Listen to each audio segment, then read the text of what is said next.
Geography subject के 2000 most important प्रश्नों की सीरीज में आप सभी लोगों का स्वागत है। ये हमारा दूसरा लेक्चर है। पिछले लेक्चर में जहाँ पर हमने ख़त्म किया था उसी के आगे आज हम लोग स्टार्ट करते हैं। आज का अपना पहला प्रश्न है, भारतीय मानक समय कितने डिग्री का पर है? तो भारतीय मानक समय 82.5 डिग्री यानी 82 सही 1/2 डिग्री पूर्वी देशांतर को भारतीय मानक समय कहा जाता है। ये कहाँ से होकर गुजरती है? ये इलाहाबाद के मिर्ज़ापुर से होकर गुजरती है। तो ये प्रश्न बहुत ही ज़्यादा इंपॉर्टेंट है, बार बार आपकी परीक्षाओं में पूछे गए हैं। ये हम इस लेक्चर में ऐसे प्रश्न कर रहे हैं जो अनेकों परीक्षाओं में अनेकों बार पूछे गए हैं। अगर आप इसको पढ़ लेते हैं तो पूरी ज्योग्राफी आपको रट जाएगी। तो भारतीय मानक समय याद रखिएगा 82.5 डिग्री यानी 82 सही 1/2 डिग्री पूर्वी देशांतर को जरूर याद रखिएगा। 82.5 डिग्री यानी कि 82 सही 1/2 डिग्री पूर्वी देशांतर, जिसको हम लोग भारतीय मानक समय भी कहते हैं, ये कितने राज्यों से होकर जाती है? तो ये 5 राज्यों से होकर जाती है और इन 5 राज्यों का क्रम आप याद रखिएगा। उत्तर प्रदेश, मध्य प्रदेश, आंध्र प्रदेश, छत्तीसगढ़ और उड़ीसा। 5 राज्य हैं। उत्तर प्रदेश, उसके नीचे मध्य प्रदेश, उसके नीचे आंध्र प्रदेश, उसके नीचे छत्तीसगढ़ और उसके नीचे उड़ीसा। ये 5 राज्यों का क्रम आप याद रखिएगा। भारतीय मानक समय तथा ग्रीनविच समय के बीच में कितना अंतर है? तो भारतीय मानक समय और ग्रीनविच समय के बीच में 5.5 घंटे का अंतर है और हमारा जो भारतीय मानक समय है वो ग्रीनविच समय से 5.5 घंटा आगे है। ये आगे पीछे वाला भी क्रम याद रखिएगा, ये आपके परीक्षा में पूछा जा चुका है।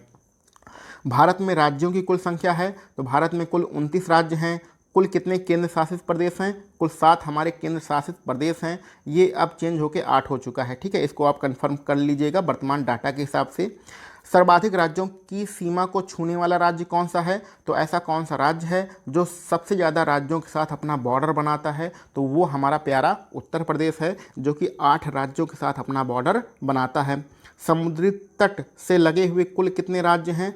तो समुद्री तट यानी समुद्री सीमा बनाने वाले जो राज्य हैं वो 9 हैं और इनका नाम भी आप याद रखिएगा। तो 9 राज्य हमारे जो हैं ऐसे हैं जो समुद्री सीमा बनाते हैं। तो कौन कौन से राज्य हैं? अगर हम लोग इस प्रकार ऊपर से नीचे जाने का क्रम हम लोग ध्यान दें तो यहाँ पर अरब सागर में सबसे पहले आपको गुजरात मिलेगा। गुजरात के नीचे आप जाएंगे महाराष्ट्र मिलेगा। महाराष्ट्र के जस्ट नीचे जाएंगे तो गोवा मिलेगा। गोवा के नीचे जाएंगे कर्नाटक मिलेगा और यहाँ कोने में आपको केरल मिलेगा।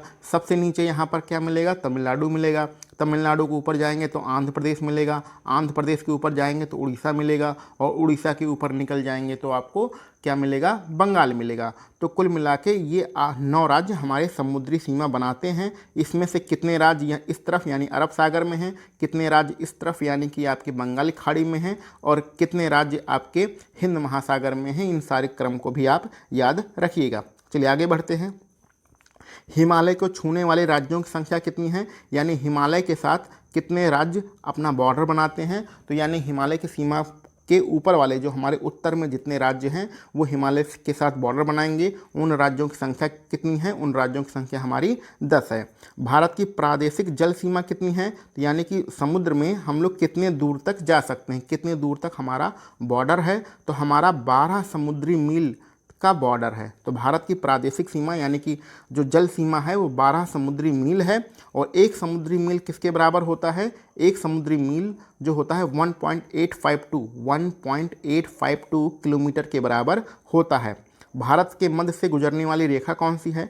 तो भारत के मध्य से कर्क रेखा गुजरती है। यहाँ पर नाम नहीं लिखे गए हैं लेकिन आप नाम भी याद रखिएगा कि कर्क रेखा कितने राज्यों से होकर गुजरती है। ये आपका होमवर्क है, इसको आप लिख लीजिएगा अपनी कॉपी पर और याद भी कर लीजिएगा कि भारत के मध्य से गुजरने वाली रेखा कर्क रेखा है और ये कितने राज्यों से होकर जाती है। आगे बढ़ते हैं। सर्वाधिक नगरीकृत राज्य कौन सा है? तो ऐसा कौन सा राज्य है जिसमें सबसे ज़्यादा सिटी हैं, शहर हैं? तो वो हमारा गोवा है। न्यूनतम नगरीकृत राज्य कौन सा है? तो ऐसा कौन सा राज्य है जिसमें सबसे कम शहर हैं? ये सबसे कम शहर का मतलब इसको उल्टा भी बोल सकते हैं आप, सबसे ज़्यादा गांव किस राज्य में हैं? तो सबसे ज़्यादा गांव हमारे हिमाचल प्रदेश में हैं, ठीक है। यहाँ पर जनसंख्या की बात नहीं हो रही, यहाँ पर परसेंटेज की बात हो रही है। आगे बढ़ते हैं। सर्वाधिक वनाच्छादित राज्य कौन सा है? तो ऐसा कौन सा राज्य है जिसमें सबसे ज़्यादा वन पाए जाते हैं? तो सबसे ज़्यादा वन यानी जंगल आपके मध्य प्रदेश में पाए जाते हैं। न्यूनतम वनाच्छादित राज्य कौन सा है? तो ऐसा कौन सा राज्य है जिसमें सबसे कम वन पाए जाते हैं? उसका नाम है हरियाणा, दिल्ली के बगल में। सबसे ज़्यादा वर्षा कहाँ पर होती है? तो भारत में क्या पूरे विश्व में सबसे ज़्यादा वर्षा हमारा मासिनराम में होती है। ये कहाँ पर है? हमारे मेघालय राज्य में है। और कितने सेंटीमीटर की वर्षा होती है? 1145 सेंटीमीटर की वर्षा होती है। तो 1145 सेंटीमीटर की वर्षा मासिनराम में होती है, जो कि मेघालय में है। यहाँ संसार की भी सबसे ज़्यादा वर्षा वाला क्षेत्र है और भारत का भी ये सबसे ज़्यादा वर्षा वाला क्षेत्र है। अब न्यूनतम वर्षा कहाँ पर होती है? तो ये भारत की बात कर रहा है, ये विश्व की बात नहीं कर रहा है। तो भारत में न्यूनतम वर्षा कहाँ होती है? हमारे लेह में होती है। लेह को शुष्क मरुस्थल भी कहा जाता है। और लेह कहाँ पर है? अब तो ये अलग राज्य बन गया है, कश्मीरी मत याद रखिएगा, लेह लद्दाख में ही है। आगे बढ़ते हैं। सबसे प्राचीन पर्वत कौन सा है? तो सबसे जो प्राचीन पर्वत है, 1 मिनट, हाँ, सबसे प्राचीन पर्वत कौन सा है? तो भारत में सबसे प्राचीन पर्वत अरावली पर्वत है। ये कहाँ पर है? राजस्थान में है। और आपसे ये भी पूछा जाता है कि अरावली पर्वत का निर्माण किस युग में हुआ है? तो अरावली पर्वत का निर्माण प्री कैम्ब्रियन युग में हुआ है। तो प्री कैम्ब्रियन युग में अरावली पर्वत का निर्माण हुआ है, जो कि राजस्थान राज्य में है। और यह भारत का सबसे प्राचीन पर्वत है। यहाँ पर एक क्वेश्चन और आपसे पूछा जा सकता है कि दिल्ली में जो राष्ट्रपति भवन है वो किस पर्वत पर बनाया गया है? तो दिल्ली में राष्ट्रपति भवन इसी अरावली पर्वत पर ही बनाया गया है। आगे बढ़ते हैं। सबसे नवीन पर्वत कौन सा है? तो भारत में सबसे नवीन पर्वत जो है वो भारत का सबसे बड़ा पर्वत है। उसका नाम क्या है? हिमालय पर्वत है। और ये किस प्रकार के पर्वत का उदाहरण है? तो ये बलित पर्वत का उदाहरण है। ये तीनों क्वेश्चन आपसे इंपॉर्टेंट हैं। सबसे नवीन पर्वत हिमालय, सबसे ऊंचा पर्वत भारत का हिमालय। हिमालय पर्वत किस प्रकार के पर्वत का उदाहरण है? तो बलित पर्वत का उदाहरण है। आगे बढ़ते हैं। भारत का सर्वाधिक पूर्वी भाग कौन सा है? यानी सबसे पूर्व में कौन सा राज्य है? सबसे पूर्व में हमारा अरुणाचल प्रदेश है।